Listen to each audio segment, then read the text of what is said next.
Ils sont étonnants, invraisemblables, voire complètement miraculeux. Je parle des magiciens et de leurs tours de magie qui en ont surpris plus d'un. La magie est décidément un art qui fascine l'homme depuis des siècles, et bon nombre d'entre vous aimeraient posséder de tels pouvoirs. Si vous ne maîtrisez pas l'art de la baguette magique comme Harry Potter, et que vous êtes novice comme moi en la matière, il vous est sûrement déjà arrivé de rencontrer un magicien qui vous a sorti un tour de magie tout bonnement exorbitant. Certains ne vont pas plus loin et pensent alors que les magiciens sont des surhommes dotés de pouvoirs mystiques.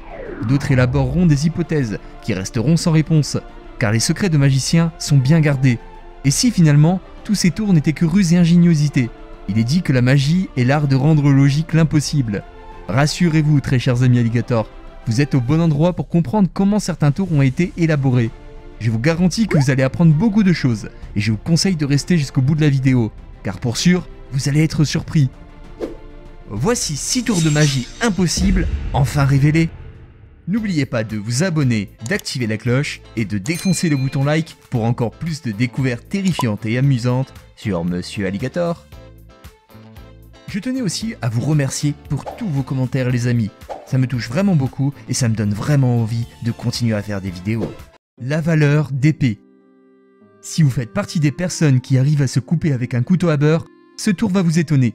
Il existe de nombreux tours de magie dans lesquels on peut observer des personnes avaler une épée qui paraît tranchante au premier abord. On peut également trouver des magiciens qui en avalent même plusieurs. On peut alors se demander si ces épées sont réelles, ou alors plutôt factices. En réalité, les deux méthodes sont possibles. En effet, certaines personnes arrivent à avaler une épée jusqu'à leur estomac, et ceci est une aptitude que seule une personne sur 250 millions est capable de faire. Pour accomplir cet acte effrayant, les artistes ont passé des années d'entraînement et connaissent parfaitement l'anatomie de leur œsophage, de telle sorte qu'ils arrivent à aligner parfaitement l'épée sans déclencher le réflexe nauséeux.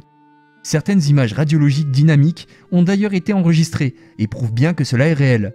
Mais sachez qu'une autre méthode moins dangereuse existe. C'est un gadget en plastique en forme d'épée qui est utilisé. Le magicien avale la pointe de l'épée et actionne un bouton au niveau de la poignée qui enroule la lame. Maintenant, il ne tient qu'à vous de savoir si le magicien en face de vous avale une vraie épée ou une épée factice. Comprimer une femme. Jusqu'à quel point est-il possible de comprimer un corps humain? Le magicien dénommé Jean-Pierre Parent a réalisé cet exploit avec son assistante sous les yeux émerveillés des spectateurs. Voici comment il a procédé. Tout d'abord, Jean-Pierre amène une espèce d'engin étrange sur scène et demande à une certaine Alison de la régie de l'émission de venir le rejoindre. Les spectateurs ne pensent donc pas que cette femme puisse être complice du tour. La femme se place alors au centre de la machine et un espèce de volet se déroule devant elle. C'est avec stupéfaction que celui-ci rétrécit alors le corps de la femme grâce à une manivelle située sur les côtés. On observe alors à ce moment la tête de la femme et ses pieds sous le volet, mais son corps est bel et bien rétréci. Pour montrer son exploit, Jean-Pierre se place dans l'espace vide qui s'est créé sous le corps de la femme, qui tient maintenant dans ce qui correspondrait à la taille d'une valise. Si vous regardez bien l'engin au début du tour, vous verrez qu'une planche noire se situe à l'arrière. En réalité, ce n'est pas une planche, mais un tissu placé devant un fond caché. Ce fond n'est pas visible de l'extérieur, car il est plutôt bien caché par les espèces de rouages de la manivelle. Ceci est un leurre qui permet aux spectateurs de ne pas imaginer un fond à cet endroit. La complice peut alors se contentionner dans une position très étrange, afin de réaliser le tour. Pour ce qui est de ses pieds, ce que vous voyez sont en fait des faux pieds, qui sont déjà présents dès le début du tour, et qui sont ensuite poussés en avant lorsque Jean-Pierre se place devant Alison, masquant ainsi toute manœuvre suspecte. La carte à travers la vitre. Ce tour de magie a été utilisé par de nombreux magiciens partout dans le monde, et il vous dira forcément quelque chose. Par exemple, un certain David Blaine est un illusionniste américain de 47 ans, qui fait de nombreux tours de magie incroyables. Dans une des vidéos de David, celui-ci demande à un spectateur de tirer une carte en cachette, puis de la remettre dans le paquet en mélangeant. Notre illusionniste décide alors de jeter le paquet sur la vitre, et surprise, une carte reste collée. Cette carte est bien entendu celle tirée plus tôt par notre cher ami spectateur. Le plus étonnant reste que la carte n'est pas collée à l'extérieur, mais bien en dedans de la vitre. Quelle est cette magie noire? La première étape est de s'assurer que le spectateur tirant la carte reste dos à la vitre. L'assistant de notre illusionniste est alors caché sur le côté de la vitre et possède un paquet de cartes identiques. Lorsque la personne piégée tire la carte et la montre aux personnes présentes sur la scène, le complice regarde discrètement la carte tirée puis la choisit dans son deck. C'est finalement avec un peu de cire invisible de magicien que celui-ci colle la carte sur la vitre et s'enfuit rapidement. C'est alors avec stupéfaction que les piégés croient en la magie des cartes. La lévitation. Si vous pensez à quelqu'un pouvant l'éviter, ce serait sûrement Clark Kent de Superman. Mais connaissiez-vous Chris Angel? Cet homme n'est pas un ange, mais bel et bien un gars comme vous et moi qui a décidé de l'éviter dans le désert. On voit dans cette vidéo l'homme l'évitant dans les airs sans souci. Déjà, je pense vous avoir perdu. Comment est-ce possible? Vous pensez alors qu'aucune explication rationnelle n'est plausible. Mais continuons. Chris Angel sort ensuite un drap blanc puis se couvre ensuite. Et en un rien de temps, celui-ci disparaît ensuite. Le drap blanc chute alors du ciel jusqu'au sol sans le corps de notre homme. Avouez que vous aimeriez avoir cette capacité surnaturelle, n'est-ce pas? Je vais vous décevoir, car il n'y a rien de surnaturel derrière tout ça, juste de la technologie. Notre illusionniste a utilisé une grue avec des câbles invisibles qui l'ont hissé dans les airs. C'est ensuite avec un fond vert placé derrière le magicien que la disparition a pu avoir lieu. Un fond vierge du ciel a été utilisé pour masquer le magicien. En réalité, Chris Angel était encore là. L'homme à la perceuse. Les moines Shaolin ont un entraînement qui font d'eux de véritables rocs.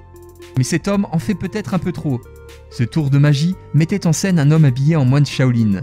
Mais ce qui attirera votre attention est la magnifique perceuse que celui-ci amène sur la scène.